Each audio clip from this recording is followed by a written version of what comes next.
New Thought Media Network.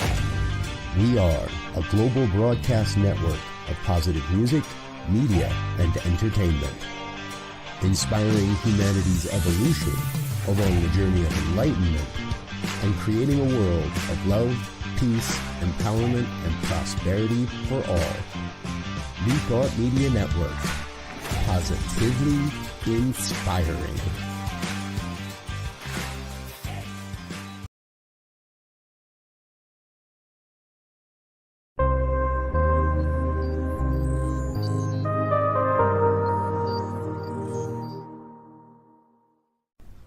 New Thought Media Network. We are a global broadcast network of positive music, media, and entertainment, inspiring humanity's evolution along the journey of enlightenment and creating a world of love, peace, empowerment, and prosperity for all. New Thought Media Network. Positively inspiring.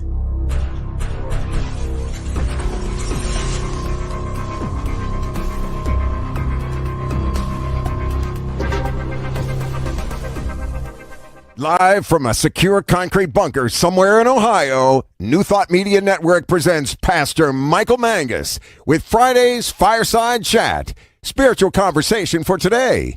Here he is from the secret radio room, surrounded by thousands of watts, Pastor Michael Mangus. And a very pleasant Friday evening to you across the United States and also around the world. It is time once again for another fun-filled, throw-packed, and yes, guaranteed exciting edition of the Friday Evening Fireside Chat here on your New Thought Media Network. I am the Reverend Michael Mangus, and I am broadcasting this evening from the Charles Fillmore Radio Room, surrounded by thousands, and I mean thousands of watts, in an extremely secure concrete bunker that is so top secret, only one person knows where it's located. Nobody else even know that they've tried to locate it, including that Reverend Dr. Robert Brzezinski, my boss. They have no clue where the top secret bunker is located, and we are going to keep it that way. Well, hi there. We have a wonderful show for you this evening. Please feel free to interact with us by posting your comment either on Facebook or YouTube. And again, I know some of you are just so shy. You don't want to put your comment down. I got that. All you need to do is send me an email, pastormichaelmangus@gmail.com, pastormichaelmangus@gmail.com. So the purpose of our weekly gathering here is to have our beverage. This is cold coffee, by the way, but I like it. Cold coffee. That's good stuff. But the purpose of our Friday evening fireside chat is to talk about contemporary issues from a spiritual / New Thought perspective. And again, the views and opinions expressed are those of those who gave it, not those of our network. But I want us to all have a new thought about what is going on in the news. And again, that I've heard individuals say, well, I don't watch the news at all. Well, I think that's, you miss out on a lot of things that I think that you could use to pray about, to take a look at your own programming, your own internal programming, and to start changing it. Well, this evening, we have all the way from the great state of Tennessee, Reverend Jeff Radcliff. There he is. I've not heard this before. From the great state also of West Virginia, divine science minister and now staff commentator, Reverend Jeff Radcliff. I like it. Yeah, we want to thank someone for putting that together this week. If I can find his banner that I've just put together. Mm. Thank you, Tom Daniels' voice. Tom Daniels is a professional voice artist. Also, he's done radio imaging and also an Emmy Award winner. Whoa, cool. So, yeah, Tom, we have a whole slew of them. But I still have to figure out how to put them on StreamYard. See, that's what happens when you. But thank you, Tom. Thank you so very much for putting those together for us. See, you have your own jingle now. Yeah, how cool. And he didn't play up the fiddle and the banjo like he probably. Well, now he could now. Yeah, I know. I mean, Tennessee, West Virginia. I mean, well, all we need now is Burt Reynolds canoeing down a river. Now, I think Tom's watching this evening. Don't give him any ideas. Hey, Tom, I think that would be a really cool idea. Kind of hillbilly it up a little bit. I could get behind that. But not too Tom's much. Really expensive. We have, he was nice enough to put these together for us pro bono. So, but he comes with a lot of money. Oh, well, this is his tithe to the New Thought Media Network. Yeah. Well, thank you again, Tom. That was real nice. Thanks, Tom. All right. So to the news we go. Habemus Papam. I knew you were going to say that. How did I know that you were going to say that? I have no idea. Well, you beat me to it here. There he is. Yeah. Habemus Papam. We have a new pope. Yeah. All the way from the great city of Chicago, Illinois, Pope Leo XIV, who's also known as Cardinal Robert Prevost, Bob to his friends, is celebrating Mass today at the Sistine Chapel for all of his cardinals, a day after being chosen by the cardinals on the second day of the conclave. Now, the reason that he was elected so quickly was because the food was so terrible by the nuns that they went ahead and they said, hey, listen, we got to make this quick. It's kind of hard to get good Chicago deep dish pizza in Rome. Well, anyhow. So in his first homily, he urged all the cardinals to make themselves small, echoing the humble approach of his predecessor, Pope Francis.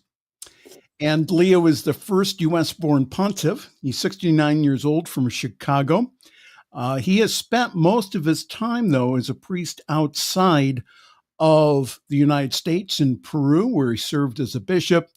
And he most recently led a very powerful Vatican office for bishop appointments. And he is expected to build on Pope Francis's reforms. Now, already there has been controversy. Already. Okay. Pope Leo's the 14th's brother says that he is a White Sox fan. Now, shortly after Pope Leo XIV was unveiled, both Major League Baseball teams in Chicago claimed that the Windy City native as one of their own, the Cubs, posted on X a picture of the famed marquee outside of Wrigley Field, which declared, hey, Chicago, he's a Cubs fan. Well, the Pope's brother, John Prevost, was asked by our CNN affiliate, WBBM Chicago, about the Cubs claim, and he says that is just not true. John said that his brother was a Sox fan for as long as I've known him all along, and he explained that when the brothers were kids and they were both altar boys, that one of their rewards was that we got to go to a Sox game. So that is one controversy we have out of the way so far. Is he into the Bears? No, we don't know yet. We will get more information from Radio Vatican and also the Vatican Press about that. Very cool. Did you see the article that his one brother gave an interview in? Apparently, he was still in bed. His wife was out somewhere, and she was listening to the news and called him to let him know that they had seen white smoke coming out of the chimney. And so he finally, when he got the chance to turn the television on, he sees the cardinal come out and announce the new pope. And he said, as soon as he said Roberto, he's like, oh my God, they made him a pope. Well, we have our first comment of the evening from Diana Mangus, who says, hello, Michael and Jeff. What do you think of our new pope? So what do you think, Jeff? Well, I have heard that he was not really a big fan of some of the LGBTQ progress that has been made. Yes. But I'd like to think that somewhere along the line, maybe Pope Francis will come down and tap him on the shoulder and say, hey, this is the right thing to do. I guess we'll see. Well, anyhow, he has ticked off the MAGAs already. Anybody would have ticked off the MAGAs.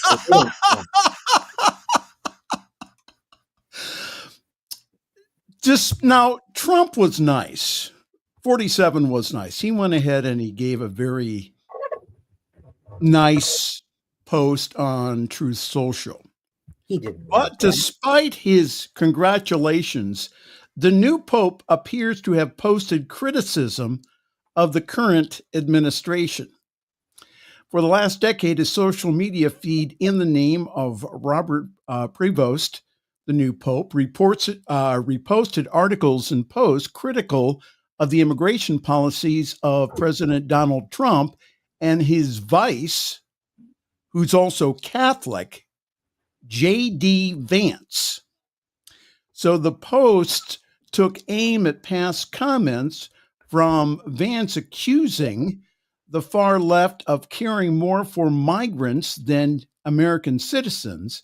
And the account also shared an article about the Trump administration's wrongful deportation of Kilmar Abrego Garcia, an undocumented immigrant who was residing in Maryland before he was sent to a Salvadorian prison.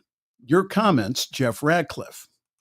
Well, yeah, he has been critical of Donald Trump in the past, and it goes all the way back like 10 years or something like that. He recently called out J.D. Vance, who calls himself a baby Catholic. What he should have said was he didn't pay attention to catechism class or anything like that. Because he said that Jesus told us to love our family first, and then our neighbor, and then our town, and then our state, and then our country, and then everybody else after that. And our new Where in the New Testament is that? The Book of Idiocy. I don't know. They make this shit up. But the pontiff called him out on it. And he said, Jesus did not say that we categorize our love for people. We love them all equally and the same. Okay, well, of course, they, the MAGA crowd just did not like that. Well, now again, that this is one of the posts that Pope Leo put up. He says, "Is your conscience not disturbed? How can you stay quiet?" A bishop writes in the piece about Abrego Garcia.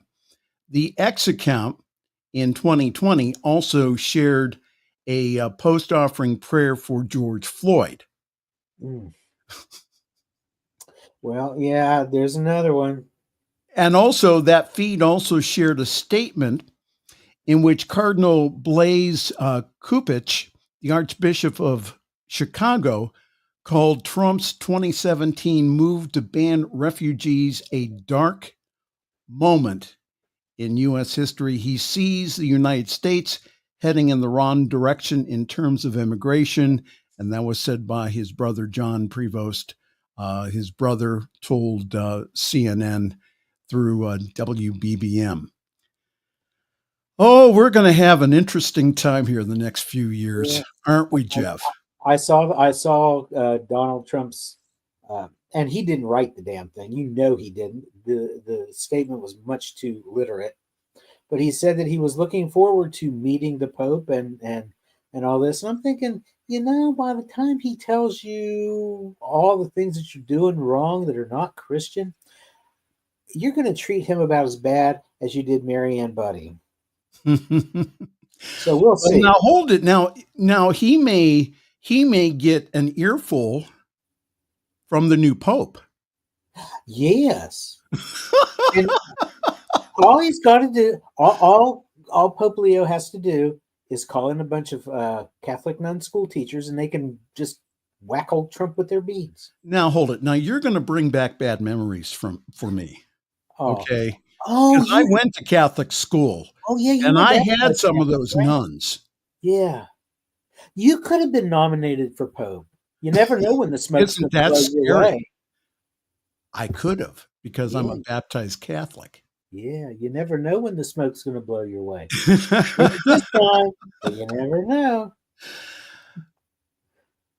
The reason we're saying this is because that with Pope Leo being elected, is that what he's pointing out is that the gospel of Jesus is separate from what is being portrayed in this country and is under the terms of what is called Christian nationalism. So there is a difference between the two. So it will be very interesting to see how J.D. Vance and also number 47, they react to this. Already on Facebook, they're calling Pope Leo woke for following the gospel of Jesus Christ, for caring about the poor, for caring about immigrants. That's all in the scriptures.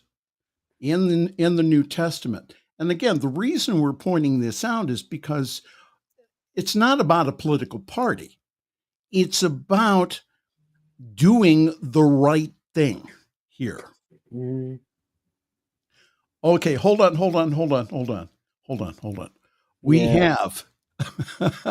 We have from the desk of the Reverend Dr. Robert Brzezinski, he's saying, okay, hold on. There shall be no talk of Pope Michael the First. Can we talk about the other Pope Michaels? Because actually, there have been no Pope Michaels in the Roman Church. Okay. But there have been, I'm looking at them right now, 4, 5, 6 Pope Michaels in the Coptic Orthodox Church. All right. Well, good name. So, yeah. You could technically be the first in the Roman Church. All right. Well, going on with the news here, we have interesting news to report. Conflict breaks out between India and Pakistan. India says that Pakistan launched hundreds of drones along the country's border overnight, while a Pakistani security source says that India carried out the drone attacks on Pakistan early this morning. The rivals have been repeatedly accusing each other of launching aerial attacks since the conflict escalated on Wednesday. And the reason being was because that it comes over 2 weeks after militants killed more than 24 citizens, mostly tourists, in the Indian-controlled Kashmir. India accused Pakistan of being involved, which it has denied. So just one more thing to put on our prayer list. Yeah. And this is basically a religious war. It's the Hindus of India against the Muslims of Pakistan.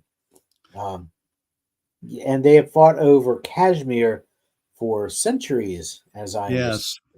So why can't we just get along? You know? That's a good point, and that there are points on the border where, before this conflict, that Pakistan and India cooperated. There is I think it's a Sikh monument or a Sikh settlement on which they allow people to come in from India. There's also a border crossing where they do this very extravagant opening of the gate and the raising and lowering of the flag. So there are some points of cooperation. So it would be nice to have both parties sit down and work this out rather than having another conflict in the world. Yeah. And have you looked at pictures of Kashmir, of the Kashmir territory? It's absolutely beautiful. It's mountainous, it's alpine, it's beautiful.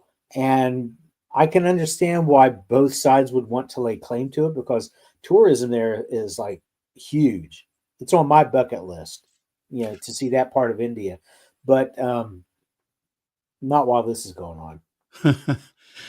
Well, talk about more stuff that's going on. Donald, in a major concession, says that tariffs should be 80% on China, but will leave it up to, now, how do you pronounce his last name? Is it Besant? Scott, is it, I think it's Scott Bessent. He's the U.S. Treasury Secretary. I can't answer that question. Okay. Well, President Donald Trump set negotiating terms for his administration's first discussion with China, which are set to take place in Geneva this weekend. The meeting between the U.S. Treasury Secretary and also Trade Representative Jameson Greer and their China counterparts. Trump said that China must import more U.S. goods, and in return, he believes that the U.S. should lower its 145% tariff on most Chinese goods to 80%. Does anybody know what the tariff is today? I mean, really, seriously? Every day it's something different. I don't know. So Trump posted, he says, China should open up its market to the USA. It would be so good for them. Closed markets don't work anymore. Now. Okay, stop. Go ahead. 145%. That's what the Chinese tariff is today. Right. So lowering it to 80% is not insignificant. It's still way too much, but it's better than it was. It's going to affect me buying more amateur radio equipment. I am not happy about this. It's going to take the price of amateur radio equipment that I already picked out from China, and it's going to raise it almost double.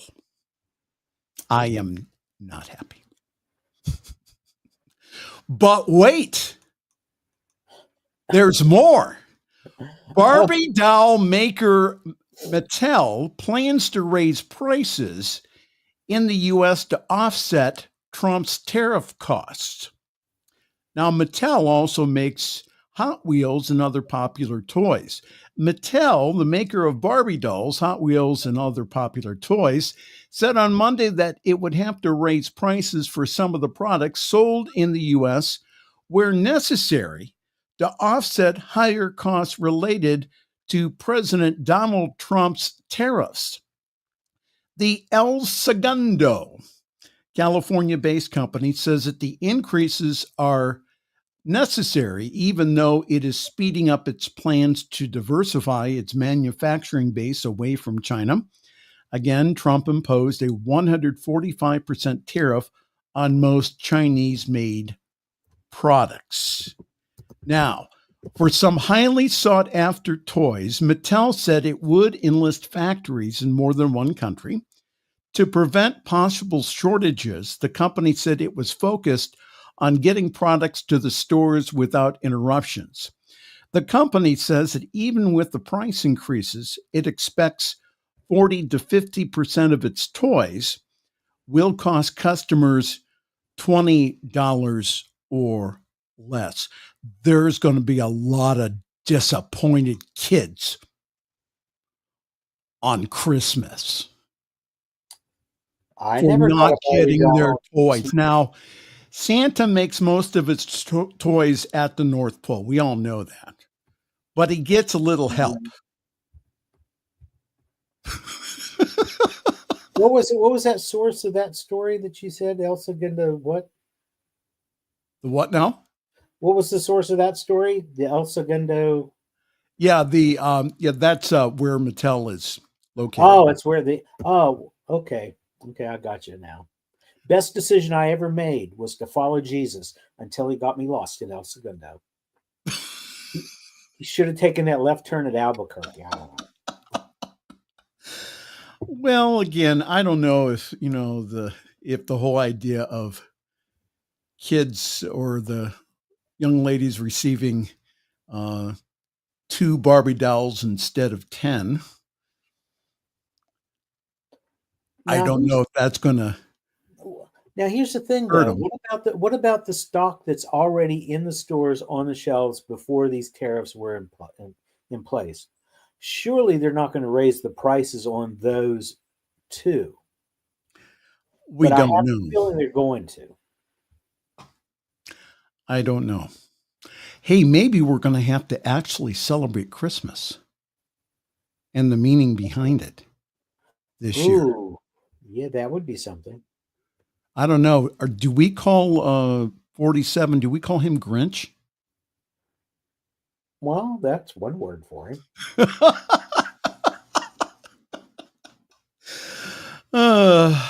You ready to take a break? Yeah, but before we do that, let's say hey to Wayne and Pamela. How you Okay. doing, y'all? Hey, Pamela. Good evening. Hello there. And here he is, all the way from Calgary, Alberta, Canada. Now, Wayne, do we have to pay a tariff on you since you're from Canada? You still Well- haven't told me that. If we have to pay it, I'll tell you what, Wayne, you're worth it. If we With have to quality- pay a tariff With for Wayne. Canadian quality like Wayne, yeah, he's worth it. Yeah, well, we're going to keep you, Wayne. All right. All right. Well, listen, we're going to take a quick break and then we'll be back with a lot more here. And just want to remind everyone that this is the Friday Evening Fireside Chat here on your New Thought Media Network. Good to see everyone this evening. And again, if you'd like to comment, please do so on Facebook or also on YouTube. We would really appreciate your comments this evening. Okay. Well, yours truly is currently assisting at Summit CSL here in Akron. For more information, go to summitcsl.org. There, you will get the Zoom link to join us on Sunday mornings. Please do so. And we've had individuals from other New Thought organizations really commenting about our service in that we balance what I call the 3 M's, which are music, meditation, and message.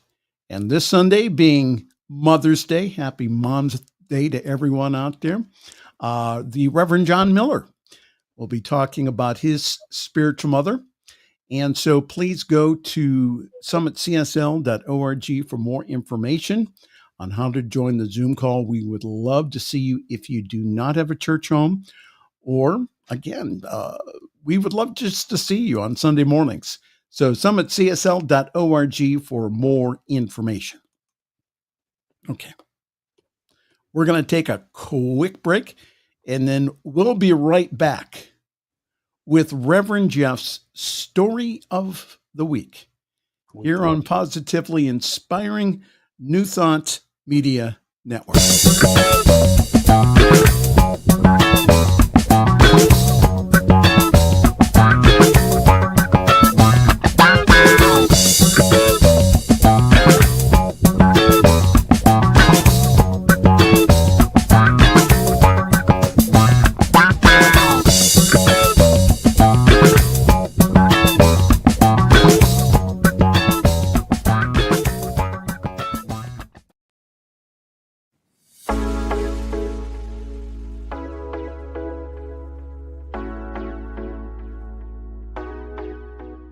What if the person you think you are is just a fraction of who you truly are? What if years of conditioning and surviving in a challenging world have left you clinging to strategies and beliefs that mask your truest nature? I'm Catherine Duca, psychotherapist and self-esteem coach, and you're listening to Who Do You Think You Are? A show that looks beneath our psychological masks and uncovers our profoundly messy, beautiful, brilliant, tender-hearted essence. Join me as we go in search of the hidden power of our true selves. I'm so glad you're here. Please help us say thank you to our organizational sponsors, including the Hefferland Foundation, Affiliated New Thought Network, International New Thought Alliance, Science of Mind Archives and Library Foundation, Center for Spiritual Living Denver, Center for Spiritual Living Midtown, New Thought Philadelphia, Planned Happiness Institute, Summit Center for Spiritual Living, One Heart Retreats, Center for Spiritual Living on the Lake, Unity Kitchener, Unity Spiritual Center Ottawa, Om Center for Spiritual Living, Satya Center, Begin Within Ministries, Center for Spiritual Living North Jersey, Unity of Savannah, and the Center for Spiritual Living Seattle, as well as all of our individual donors. Thank you for being part of the New Thought Media Network. Please like, share, and subscribe. New Thought Media Network, positively inspiring.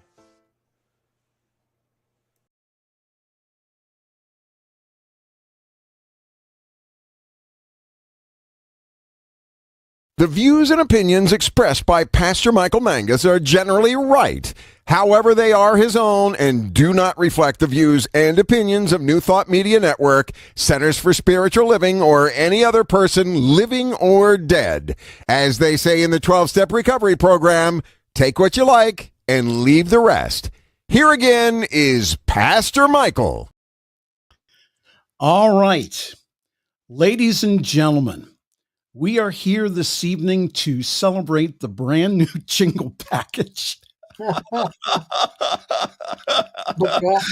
a friend of mine, Tom Daniels, made at tomdanielsvoice@gmail.com. That's how you get a hold of Tom. But ladies and gentlemen, we have this evening for you a brand new jingle celebrating our next segment. Reverend Jeff, story of the week. Just as a nut that I can see.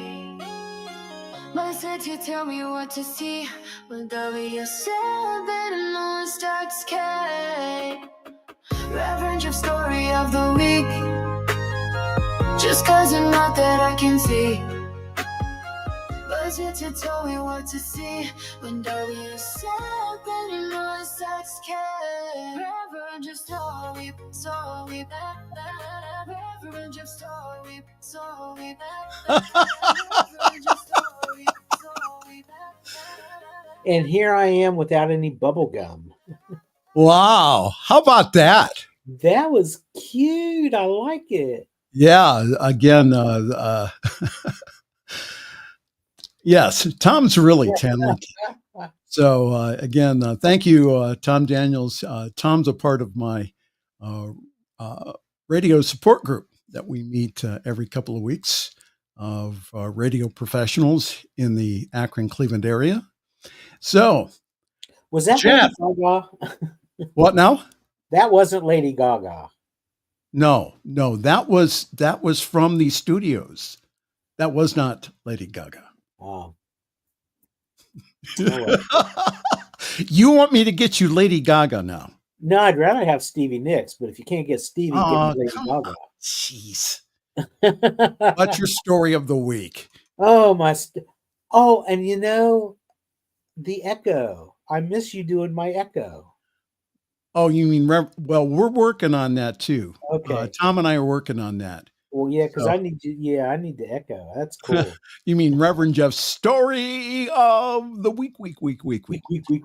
Yes, like Yeah, that. I have to do some engineering on it, but Oh, okay. yeah, but Tom has already sent me stuff, and I have to work on it a little bit more. Ah, Go ahead. What is your story? We have of got the a week? story out of England, and I read 2 different articles about it, which actually were almost identical. I mean, there were a couple of additional details in the one, but they were pretty much identical.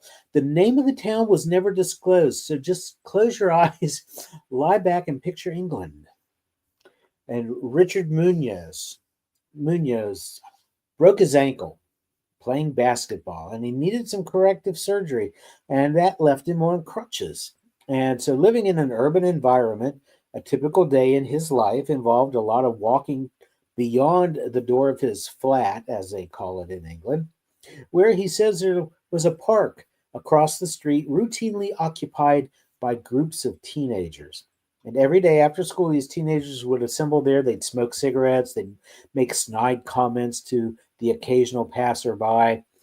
Munoz never got involved, but he said that the route to the corner store was through that park. And even though he could order some groceries and have them delivered to his unit, there were times when he just needed something right away. And so one day he went to the park on his crutches, and he was coming home from the store with some milk, only to see that bunch of teenagers there. And he thought that he'd try to get by them without them noticing. Well, he heard somebody call out to him. He didn't hear exactly what it was that they said, so he tried to ignore him and just keep on going. He didn't want any trouble. His pulse was racing, he said, and a few of these kids stood up and began walking toward him. And to his surprise, they offered a helping hand with his bags, which he was kind of nervous about, but he accepted.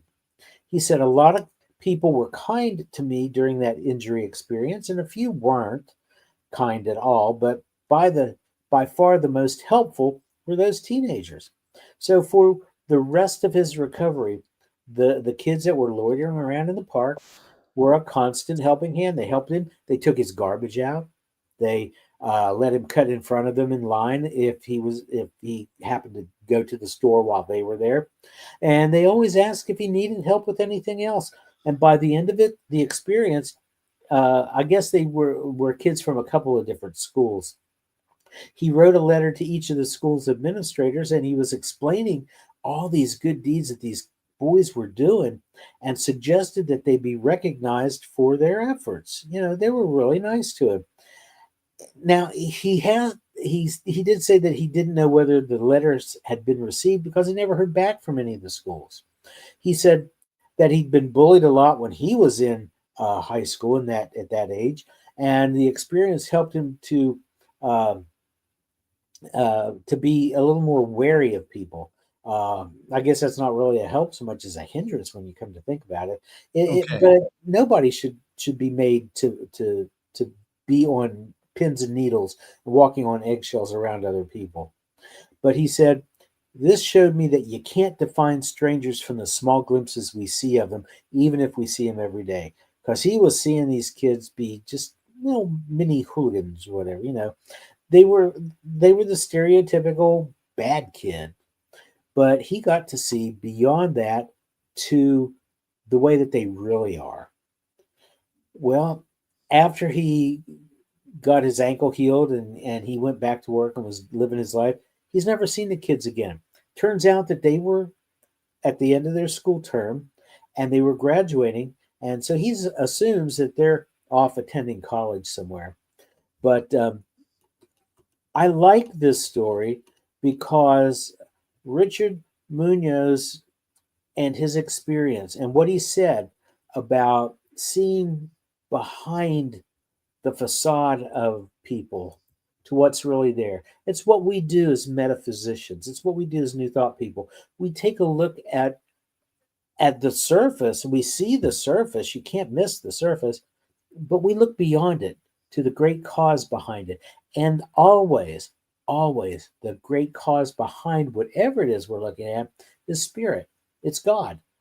So he got to see the God expression of these kids, while everybody else might have got to see something that they were projecting otherwise. But Richard Munoz got to see the real deal. And I think that's cool. And that's why I picked that as the story of the week. Really good. Thank you. That was really good. And you didn't use any. Now, the story was approved by the legal department of the New Thought Media Network. And once again, they did not give permission for Jeff to use any F-bombs. And I didn't. And how cool is that? I can make up for it now, but not then.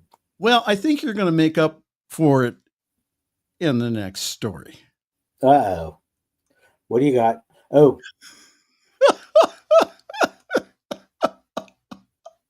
Don't do that. What? What if I had a weak heart and you just pop that thing up in front of me without any warning? I'm sorry. What the? But Donald Trump just inadvertently invoked the Christian understanding of the Antichrist. This was a piece that was written by Dr. Philip Almond, who is the emeritus professor in the history of religious thought at the University of Queensland down in Australia. He wrote that the U.S. presidency and the papacy came together on May 3rd when Donald Trump posted an AI-generated photograph of himself dressed as a pope to Truth Social. The image then was shared by the White House accounts. Seated in an ornate golden chair, he was wearing a white cassock and a bishop's hat with his right forefinger raised. Trump had since told reporters that he had nothing to do with it. Somebody did it in fun. All right, so Dr. Ullman wrote this. He says, this image of Pope Donald I, also known as Trump 2028, is of historical significance for reasons of which no doubt that the White House and Trump were blissfully unaware.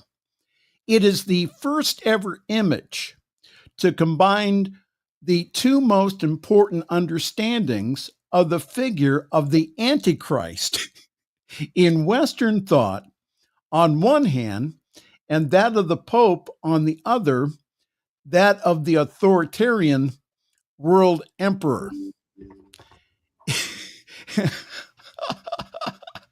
He's not the only one that wrote about Donald Trump being the Antichrist. A few weeks ago, I told you about a book that was written by theologian Matthew Fox about the Antichrist archetype, of which many people think that Donald resembles. Again, in the history of Christianity, the idea of the Antichrist was a key part of Christian expectations about the return of Christ and the end of the world. In the final battle between the forces of good and evil, the Antichrist would be defeated by the forces of Christ. In short, the rise of the world emperor, who was the Antichrist, was a sign that the end of the world was at hand. In the light of Western history of the Antichrist, the image of the imperial and papal U.S. president is a powerful sign that the global order, at least as we have known it for the past 80 years, may be to an end. I'm disappointed that you didn't show the answer to that particular AI generated image. Did you see it? I should, if I'd known that you were doing this story, I'd have sent you the picture because What was the answer? The answer is Donald Trump sitting on his golden throne, holding his finger up, but he's dressed not like the Pope, but like Ronald McDonald. Oh, he's got the McDonald's M on his chest and everything. Oh, okay. So that, yeah. So, but he's on the wrong side of everything here. Did you see the pictures of him that they released of him as a Jedi Knight? No, I did not. Oh my gosh! And he's talking about how he's part of the group to save America, but yet his lightsaber is red, and everybody knows that the lightsabers of the good guys in Star Wars were either blue or green. Right. Yeah. So here he is with muscles bulging with the wrong sword. Somebody made an answer to that one too. Where, they kind of sort of ballooned him up a little bit, well, a lot. Yeah. And instead of the lightsaber, they gave him a Big Mac. This is a picture of from the Middle Ages of the Antichrist. So this has been an idea that's been around. We had a question a few weeks ago from a friend of mine, from Deb Chinrock, again, that do we believe that the book of Revelation is coming true? And again, that the belief here is that this is an archetype. This is not just, what John was writing about back in his time was certain imagery that he had talked about the Roman Empire. So, and that he had to put it in those terms so that they wouldn't come after him anymore. So again, we're going through some interesting times here, and that as I've encouraged everyone, is that either we can let times like this either burn us or purify us. Yeah. So this is very important, again, to let our light shine. Again, to really do, say, like Christ did, and to love our enemies as hard as that may be, to love our enemies and to pray for those people who are giving us a hard time or who are persecuting us. Now, we're not going through like third world persecution, but the whole idea that we are all going through this time together, and that a lot of people, again, are suffering because of the events of especially the last 100 days. So your comment, Reverend Jeff. Well, we are all here by some divine appointment.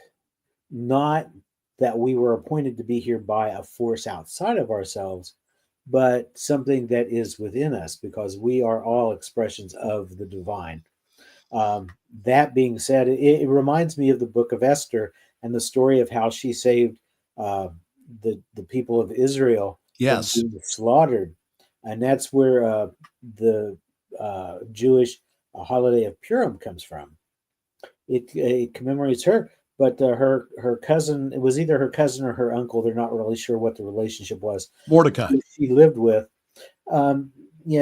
She did not want to become Queen of Persia. That she was scared because if they found out that she was actually Jewish, that she would die. Mm-hmm. And he said, well, who knows, but that you were put here for such a time as this. And that's what we have to tell ourselves. We are here for a reason. Now, what is that reason? That varies for each one of us. Right. At the end of it, like you said, we need to let our light shine. Yes. So that is a mystery. I guess you could say it's a New Thought mystery. Why are we here at this particular time? We don't proselytize. We don't go out looking for converts.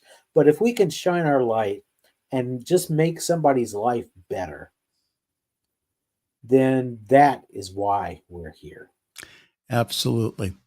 All right. One more story, and Jeff, get your wallet out. Okay. There's nothing in it. Well, Reverend Robert hasn't paid me yet.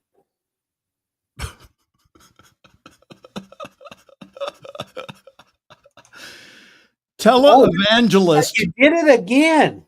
Jim Baker. Televangelist Jim Baker says he needs $1 million or he is going to be out in the street.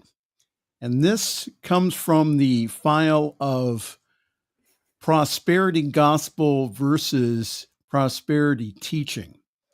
Televangelist Jim Baker, who was at the heart of one of the most notorious religious scandals of the 1980s, says that he is in desperate need of cash right now. And if he does not get $1 million, he will lose everything and be homeless. So Jim looked into the cameras and he says, if everyone watching this program will give $1,000, we'll be able to pay our bills and stay on the air. Otherwise, we got another, maybe a month. Oh my God. And he says, it's not just his show that's on the line. Jim Baker says, if they foreclose on this ministry, they will take my house too, and I'll be on the street. Oh, where's my... He said we have a big debt and that an unnamed creditor has taken millions of dollars from us. Remember during COVID that he got into trouble for hawking silver solution, saying that it was a cure to COVID-19. And in one case, he had to settle for $156,000. So he said on Tuesday this, and this is why I want you to get your wallet out, Reverend Jeff, because he says that those who give will reap other benefits. He says that I guarantee you that God is going to do something. God is going to bless you as you give, because when you give, you are going to receive. So what? God's going to introduce me to a church secretary? I'm sorry, but I just astrally traveled back to 1987 because I was watching. Right. I'm sorry, I thought I turned the ringer off my phone. I was watching when Oral Roberts said that if he didn't raise $8 million, God was going to call him home. Right. And he lived for 22 years after that. He did end up making $9.1 million off of it, though. Jim Baker, on the other hand, well, I'm sorry. I can't. I just cannot. It just saddens me how individuals take religion and especially Christianity, and use it for their benefit. And that's the reason why individuals have gotten on many of these televangelists who, by the way, profess a word of faith belief that's similar to ours. And that, you speak it, you birth it, and so on, is that they go ahead and they take this teaching and that they skew it to the point that people are not prospered by their giving. Is that, again, Catherine Ponder, the other New Thought prosperity teachers, always taught it was not only giving, but also changing your mindset. That we do live in an abundant universe. Now, if it only prospers one person or one so-called ministry, then you're talking about a false teaching, because that's not true prosperity teaching. Your comments, Jeff Radcliff. Well, I'm immediately reminded of Matthew chapter 7, verse 15, which says, "Beware of false prophets who come to you in sheep's clothing, but inwardly they're ravening wolves." And that's all I'm going to say about that. And you're not going to believe this. No, I won't believe you. I'll believe it. Between Donald Trump and now Jim Baker, I'll believe anything. Well, I just want to make your evening. You grew up in the 80s with me and watching PTL and believe it or not, and I have a really cool Tammy Faye Baker story that we don't have time for. Remind me and I'll tell you another time. But Jim Baker's gotten plenty of my money back in the day. I'm sorry to say. But yeah. So did you get a condo? Never got a condo. Instead he said that I'd have a mansion in heaven. Oh, okay. I wanted the fucking condo, man. Reverend Jeff. Hey, I'll take the mansion too, but I really wanted that condo. You wanted the condo. Timeshare for life? Who wouldn't? Again, the reason I bring stuff like this up is because, again, that, a personal relationship with the divine for me is, again, that does include prosperity. And that, again, unfortunately, that individuals, again, the televangelists have made it to the point where that they're only showing one side of the equation. And again, that true prosperity teaching prospers the giver. True prosperity, and the reason sometimes that even when you give, that you don't receive is because of past programming. And so that is one of the reasons why the prosperity teachers like Catherine Ponder and others, that again, that they teach that you have to change your thought. You have to get rid of the blocks to your prosperity so that when you do give in love, that you do receive back. All right. And it's not just money. Prosperity is your health. Yes. It's the love relationships that you have in your life. It's your peace and serenity. It's a lot more than a few bucks in your pocket. Absolutely. Well, thank you. How'd you like your jingles? I loved my jingles. I'm gonna work. I have to work. Probably get a hold of Tom again, because StreamYard, you have to do a bunch of stuff to make sure that it comes through. But I will work on that this week. Okay. But again, thank you to Tom Daniels' voice for doing that. We really appreciate that. Thanks, Tom. And we are all out of time. So again, thank you all for joining us this evening. We appreciate it. If you would like to write me during the week, please do so at pastormichaelmangus@gmail.com, pastormichaelmangus@gmail.com. On behalf of our staff commentator, highly paid, we doubled his salary. Jeff Radcliffe, I am Reverend Michael Mangus. I'm going to wish you a very pleasant good night and a great week. Thanks for joining us this evening for Friday's Fireside Chat with Pastor Michael Mangus. Join us again next week at 8 Eastern, 6 Mountain for more spiritual conversations for today. For more information and replays of past shows, please visit the New Thought Radio and Media Network's Facebook page. Until next week, may God bless you richly and abundantly.